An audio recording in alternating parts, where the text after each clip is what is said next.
नमस्कार दोस्तों, इतिहास गवाह है में आपका स्वागत है। आज के एपिसोड में हम डिस्कस करेंगे the rise and fall of Napoleon Bonaparte. और इस एपिसोड को डिस्कस करने में फ्रेंच रेवोल्यूशन से कनेक्शन ये है कि this is the fourth phase of the revolution which is basically dictatorship in the name of democracy, एक तरीके से कह सकते हैं। क्योंकि नेपोलियन की एक बात हमें ध्यान रखनी होगी कि उन्होंने बहुत सारे एस्पेक्ट्स ऑफ रेवोल्यूशन को ही crushed, but at the same time he made the people feel that this still was revolution going on, like he was the representative of the revolution. तो इसलिए प्रजातंत्र, डेमोक्रेसी के नाम पे डिक्टेटरशिप एंड एक imperialism का फेज जो अब डायरेक्टरी गवर्नमेंट के बाद शुरू होगा, goes on from 1799 to 1814 when Napoleon was finally defeated and sent to St. Helena का आइलैंड। तो राइज ऑफ नेपोलियन बहुत इंटरेस्टिंग है और उसके लिए आपको एक बैकग्राउंड ये समझना होगा कि जैसे ही फ्रेंच रेवोल्यूशन हुई, और मैंने आपको बताया था कि सारे मोनार्क्स घबरा गए, सारे फ्रांस एक सडनली नेशन ऑफ पीपल में कन्वर्ट हो गया था, whereas all the other nations around it were monarchy. तो इसलिए ये सारे नेशंस ने मिल के फ्रांस पे अटैक करना शुरू किया और ये अटैक 1792 में ही शुरू हो गया। तो उसमें फिर फर्स्ट कोलिशन वॉर, ये सारे कोलिशन वॉर्स कहलाएंगे। एंड टुगेदर फ्रॉम 1792 टू 1814 ये लगातार थोड़े थोड़े टाइम पीरियड में ये वॉर्स चलते रहेंगे and together they are called as revolutionary and Napoleonic wars. कुछ वॉर्स जो नेपोलियन के पहले हुए, लाइक फर्स्ट कोलिशन वॉर 1792 से 97 तक। सेकेंड जब चल ही रहा था तब Napoleon came to power which went from 1798 to 1802। Third हुआ 1805-6, फोर्थ 6-7 एंड फिफ्थ 1809 में हुआ। और फिर बाद में सिक्स्थ भी हुआ और एक फाइनल भी हुआ। तो ये सारे वॉर्स चलते रहेंगे और the background is important because Napoleon was very good military leader. He was born in Corsica, which was not a part of France at that time, but he moved to France at the age of 9. When he moved, Corsica had become part of France, and then in 1784 he was admitted to military college École Militaire and trained to become an artillery officer. फिर 1793 में ही, जुलाई of 1793 में he published a pamphlet in support of the National Convention. So उस समय जो आपकी Jacobian rule वाली जो government चल रही थी उसके सपोर्ट में। And then he also was promoted to artillery commander because he played a major role in the siege of Toulon. ये 1793 में ड्यूरिंग फर्स्ट कोलिशन वॉर होता है ना। तो he was promoted to artillery commander. फिर 1795 में directory की government आती है, ये उनका भी confidence he gains by defeating the rebellion by the royalist. Royalist कौन है? जो अभी भी मोनार्की को सपोर्ट करते हैं। They want to restore monarchy, they are against the revolution. So 1795 में जो उनका रेबेलियन है, ही defeated, he suppressed that, helped suppress that rebellion and thus got the backing of the directory government also. And then later on in 1797 जब first coalition war end ही हो रहा है, he gains victory in Italian campaign and returns home, returns to France as a national hero. तो ये जो है ये Napoleon की rise in popularity का एक वो phase है that by 1797 he was a national hero. अब 1798 में नेपोलियन, देखिए पूरा फ्रांस का ध्यान सिर्फ ब्रिटेन पे है and constantly, like arch enemy है ब्रिटेन उनका। एंड नाउ नेपोलियन ये सोचता है कि वो जो ब्रिटेन का ट्रेड है जो उधर रेड सी की तरफ से हो रहा है उस पे मतलब कब्जा करेगा या उसको इंपैक्ट करने की कोशिश करेगा. And what he does is that he starts an Egypt expedition in 1798 and he tries to seize Egypt and tries to impact British access to trade interest in India. और इसका वहां पर फायदा मतलब ब्रिटिश ऑफिसर्स उठाएंगे because they say that you know like they concoct this theory that Tipu Sultan is trying to get help from French, which he was, but they make it a reason to attack Tipu Sultan and try to annex his empire into East India Company's empire and region. तो क्या होता यह है कि अब ये Egypt पहुंच तो जाते हैं नेपोलियन एंड देन वहां पर ब्रिटिश कमांडर होरेशियो नेल्सन इन पे attack basically he creates a blockade. Britain का बहुत स्ट्रांग नेवल पावर है, ये हमको पता है इस समय. So he defeats Napoleon in battle of the Pyramids. और इस समय अब नेपोलियन क्या करते हैं, अपनी सेना छोड़ के कुछ बॉडीगार्ड्स के साथ वापस फ्रांस की तरफ निकल पड़ते हैं. And in November of 1799 Napoleon reaches there and dissolves the directory government and Napoleon himself is appointed as one of the provincial councils. तो इस तरीके से वे वहां पर एक कू करते हैं और गवर्नमेंट पे अधिकार जमा लेते हैं. अब इनके नेपोलियन अपना खुद का एक कॉन्स्टिट्यूशन वापस नाउ कॉन्स्टिट्यूशन बनेगा और इसमें क्या होगा, 3 हाउसेस बनेंगे, first house, second house and third house.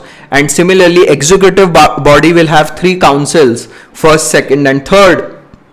And Napoleon what he will do इस 1799 में अपने आप को 10 ईयर्स के लिए फर्स्ट काउंसिल अपॉइंट कर देंगे.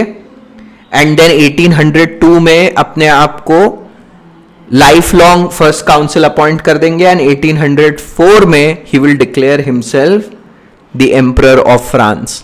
कैसा मतलब देखिए ये रेवोल्यूशन कहां से चली थी और कहां पर आ गई है. एंड अब होगा क्या कि ये जो कोलिशन वॉर हो रहे थे तो उनके बीच में सेकंड और थर्ड के बीच में अराउंड 3 ईयर का एक गैप आएगा. 1802 में सेकंड कोलिशन वॉर खत्म हो जाएगा एंड 1805 में थर्ड शुरू होगा. तो उस गैप में Napoleon implements, executes a lot of his reforms. So economic reforms, education reforms, some social reforms. And he also tries to change the relationship with church. और इस सब को हम डिस्कस करेंगे. और वो नेपोलियन एक बहुत बड़ा एक इंस्ट्रूमेंट आप कह सकते हैं जिसको कहते हैं प्लेबिसाइट, उसका यूज करते हैं, विच इज बेसिकली जनमत संग्रह. अपने हर डिसीजन पे जनता से पूछ लेते हैं कि if they are with me और नॉट, डायरेक्टली प्लेबिसाइट करवा लेते हैं हर बार. और यही एक टैक्टिक है जो आगे चल के मुसोलिनी और हिटलर भी यूज करेंगे कि अपनी जो पॉपुलैरिटी है उसका यूज करके हर चीज पे प्लेबिसाइट करवा देना और डायरेक्टली जनता से ही पूछ लेना हर डिसीजन पे.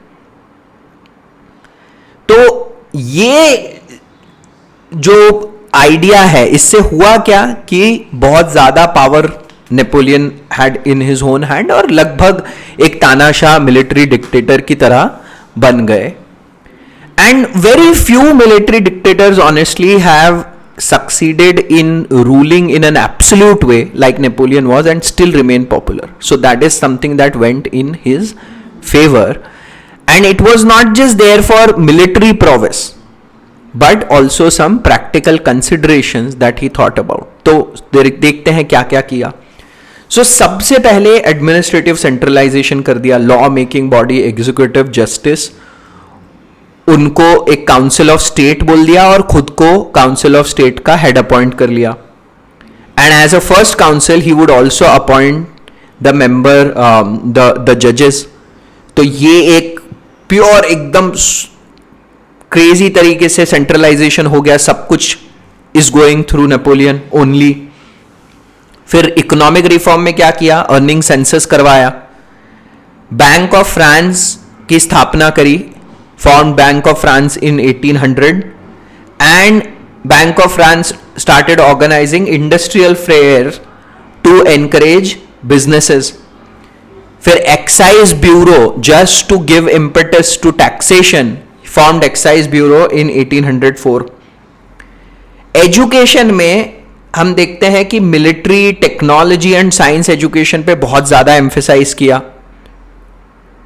एंड सोशल रिफॉर्म में importance, emphasize the importance of family along with individual freedom. Basically he wanted to say that individual freedom just on its own can turn into anarchy. A family is a unit that can tie an individual in a meaningful way. तो ये एक बहुत बड़ी बात थी. और जो सबसे important काम किया, he gave something called Napoleon Code.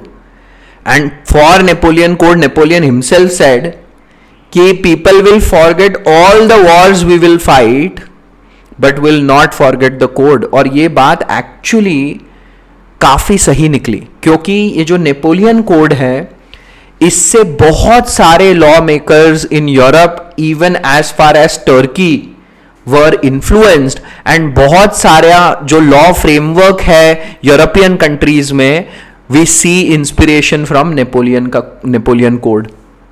इसमें 2000 प्लस क्लॉजेस थे, and they were created with the help of law experts. It had like there were clauses around civil and criminal laws, right? And then it had ethos of revolution formally, such as equality in front of the law, religious freedom, right to property. But जो succession था और जो family relation था, वो अभी भी पुराने परंपरावादी old veg में ही रखा गया था. And men were given more power in comparison to women. Family का जो हेड था उसको स्लाइटली ज्यादा पावर थी in comparison to the other members. But एक जो अच्छी चीज करी इसमें, वो ये थी कि division of property will be done equally amongst the children. तो इससे हुआ क्या, पहले जब डिवीजन ऑफ प्रॉपर्टी क्या होता था कि जो सबसे बड़ा आपका बेटा होता था उसको ये प्रॉपर्टी मिल जाती थी. बट अब since it was divided equally amongst the other members as well, इससे हुआ इंपैक्ट ये कि size of the family started reducing. Families छोटी साइज की होने लग गई. तो ये चीजें, ये कुछ एस्पेक्ट्स थे नेपोलियन कोड के, और ये मैंने जैसे कहा बहुत इन्फ्लुएंशियल रहा. और फाइनली रिलीजियस रिफॉर्म की बात करते हैं, तो क्या किया इन्होंने, 1801 में Napoleon made an agreement with Pope and restored some rights of church in France. पहले तो फ्रांस से चर्च ने अपने आप को बिल्कुल कट कर लिया था, specially during the Jacobian rule. So he got back, and the reason he did that is because he wanted to use religion to fuel his political power. ये देखिए, मैं आपको इसीलिए हिस्ट्री इतना इंटरेस्टिंग होता है, पैटर्न्स रिपीट होते ही रहते हैं. जैसे एक पैटर्न ये है कि बहुत सारे डिक्टेटर लोगों को ये फील कराते रहते हैं कि भाई सब कुछ सही चल रहा है, डेमोक्रेटिक वे में ही चल रहा है, until it is very late. है ना, ये बहुत बड़ा पैटर्न है, आपको हिस्ट्री में बार बार देखने को मिलेगा. दूसरा पैटर्न यही है कि रिलीजन को किस तरीके से पॉलिटिकल पावर गेन करने के लिए यूज किया जाए, किस तरीके से रिलीजन के थ्रू सोसाइटी को मैनिपुलेट करके पॉलिटिकल पावर अपनी फेवर में की जाए. ये भी बहुत बड़ा एक पैटर्न है जो आपको लगातार देखने को मिलेगा. बट हमको रीजंस समझने चाहिए कि नेपोलियन इतने सक्सेसफुल कैसे हुए, है ना, ये समझना भी बहुत जरूरी है before we start going and discussing his downfall. So सबसे पहले मुझे एक लगता है बहुत बड़ा एक स्किल था, was his ability to manoeuvre his position according to the political situation. Jacobian rule में भी प्रमोशन मिला, है ना, he was promoted to artillery commander. फिर डायरेक्टरी की गवर्नमेंट आई तो भी he became national hero, kept gaining popularity. So keeping his position safe while the political positions were altering was a great skill. Then he was a foremost military strategist. Honestly बहुत सारे Napoleon के tactics और strategy बहुत सालों बाद तक भी military schools में स्टडी किए गए, पढ़ाए गए. तो इतने high quality, like he was a foremost very very high quality military strategist. So that again became a reason for his success.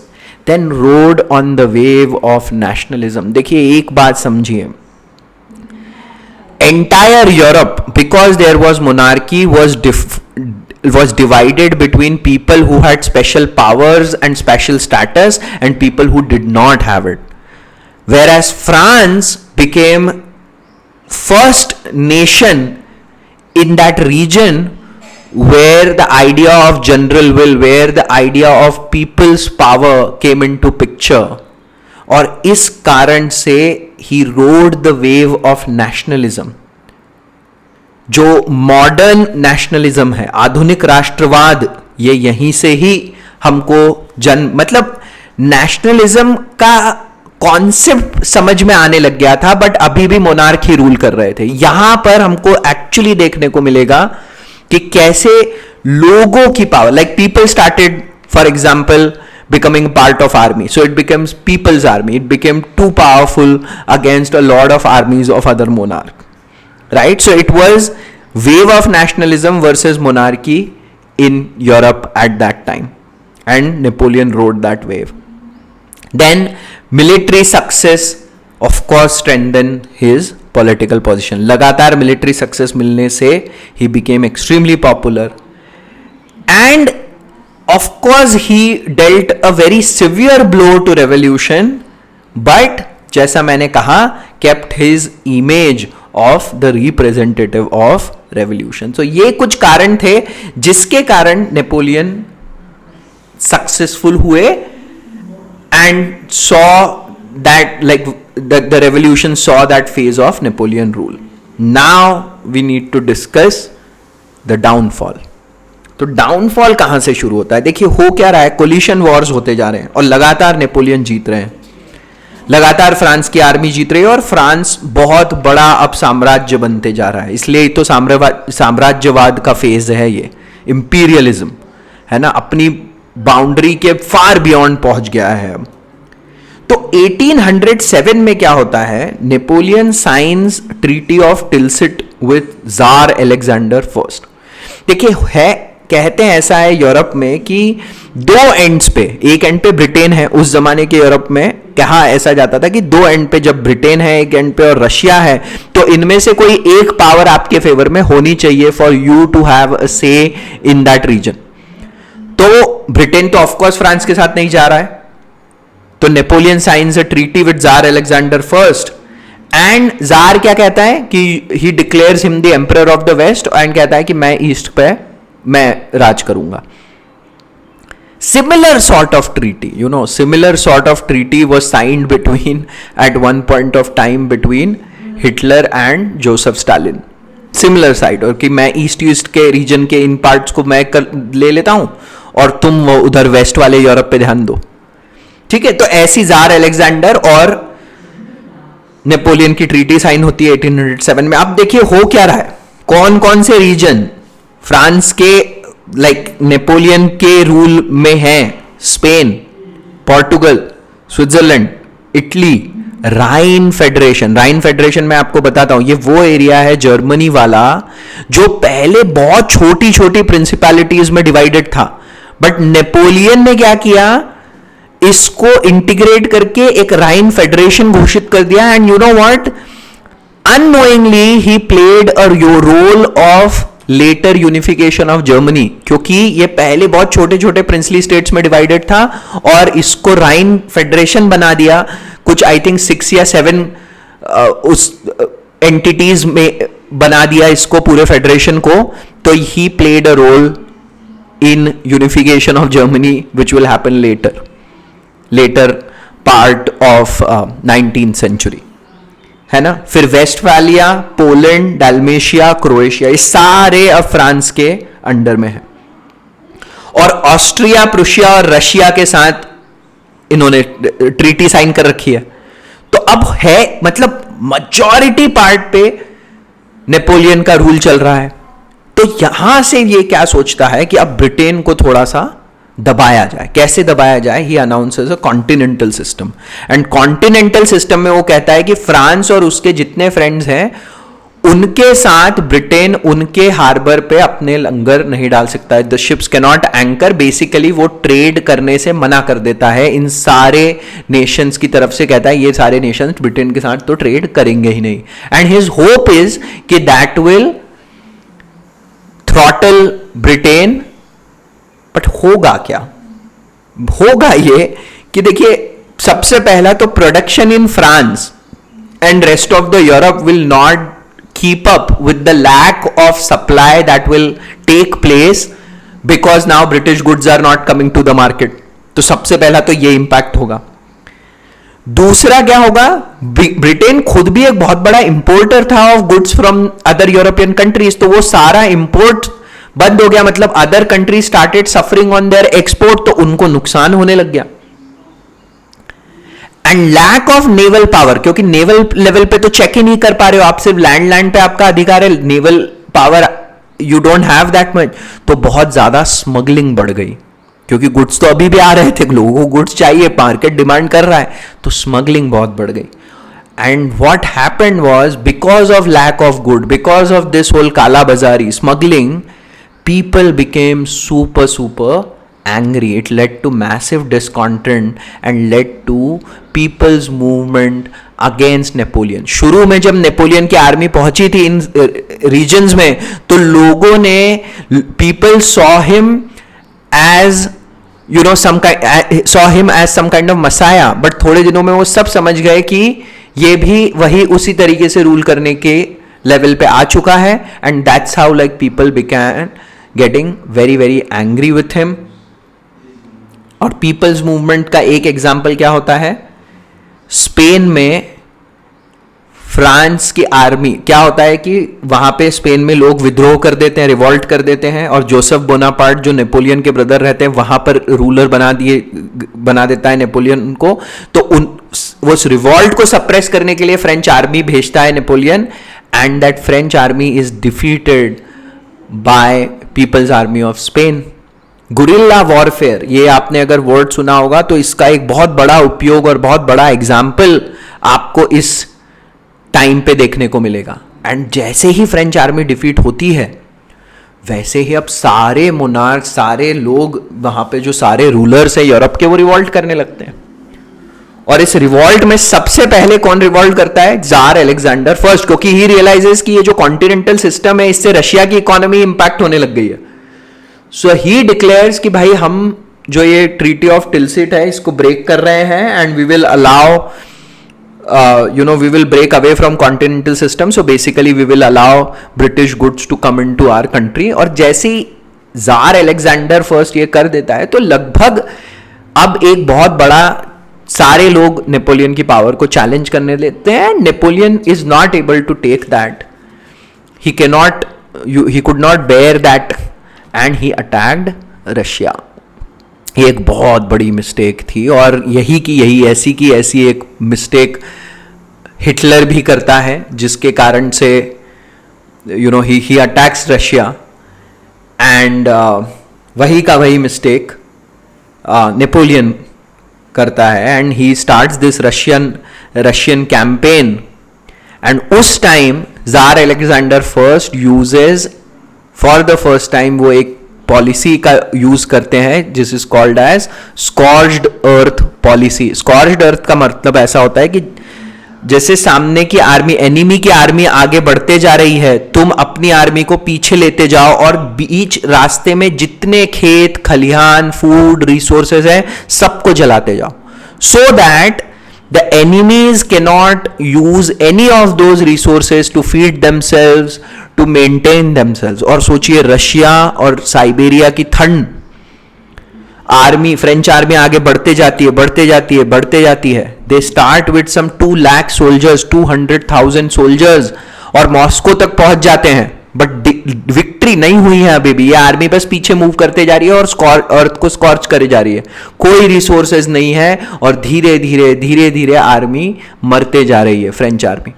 So this campaign started, as I said, with 200,000, 2 lakh soldiers, and Napoleon and his army came back extremely tired, extremely fatigued, and only with 20,000 soldiers.